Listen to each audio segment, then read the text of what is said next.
The state of Kansas has ended January 2025 with total tax collections at $942.8 million, and that's $15.9 million above the estimate, with total tax collections up 1.5% from January 2024. Governor Kelly said that while current revenues are in line with the estimates, it's important that they continue to focus on fiscal responsibility to ensure long-term financial health in Kansas. Individual income tax collections were $500.1 million, $25.1 million above the estimate, and up 5.1% from January 2024. And corporate income tax collections were $73 million, $20 million below the estimate, and down 18.7% from January of last year. Secretary of Revenue Mark Burkhart said, but for a tax system deployment on Friday, January 31st, which delayed that day's individual income tax refunds to February 3rd, total taxes collected would have been extremely close to the forecasted amount for the month of January. Combined retail sales and compensating use tax receipts were $348.8 million, $11.8 million above the estimate, and up $4.5 million from January 2024. On Monday, U.S. Senator Jerry Moran of Kansas joined James Lankford of Oklahoma, Chris Coons of Delaware, and 10 other colleagues in introducing the Charitable Act to expand and extend the expired non-itemized deduction for charitable giving. The bill would ensure Americans who donate to charities, houses of worship, religious organizations, and other nonprofits of their choice that they're able to deduct that donation from their federal taxes at a higher level than the current deduction. This bill is also supported by numerous organizations. The deduction became law as part of the CARES Act passed by Congress and signed into law in 2020 by President Trump.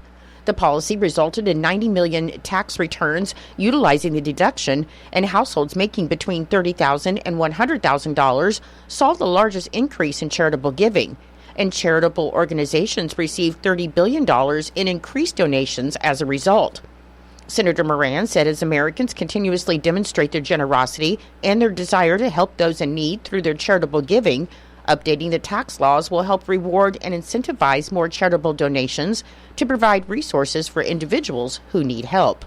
On Thursday, January 30th, Governor Kelly ordered flags throughout the state of Kansas to be flown at half staff immediately until sundown, Thursday, February 6th, in honor of those who lost their lives in the tragic plane crash near Washington, D.C. on Wednesday night, January 29th. Governor Kelly said that Kansas mourns the tragedy and she's devastated by the event that unfolded Wednesday night.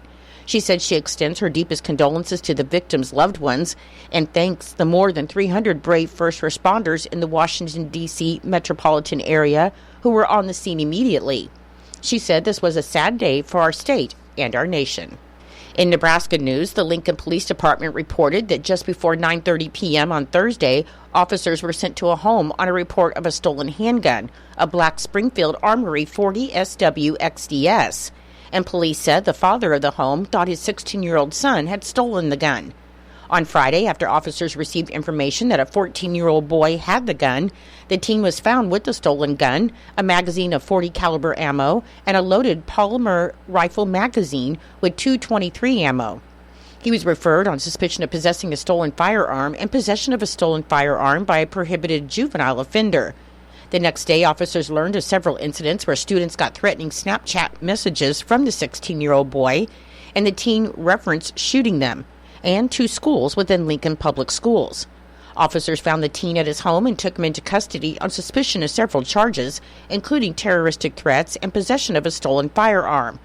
In a press release, the Lincoln Police Department said there are no active threats toward the schools involved at this time, and they urge students to continue to report any and all threats of violence to school officials and law enforcement immediately, as every report is taken seriously and will be investigated fully. A Colorado man was sentenced in federal court in Lincoln for transporting drugs in Nebraska. 39-year-old Juan Rodriguez Rios will spend 3 years and 1 month in prison for possession of methamphetamine and marijuana with intent to distribute. The case began in September 2022 when Rodriguez Rios was driving an SUV with a broken brake light on Interstate 80 near Seward. A Nebraska state trooper pulled him over and let him off with a warning for the brake light, but authorities said Rodriguez Rios agreed to let the trooper search the SUV. Inside, the trooper found about 14 pounds of marijuana and almost a pound of pure methamphetamine. After prison, Rodriguez Rios will be on supervised release for 2 years.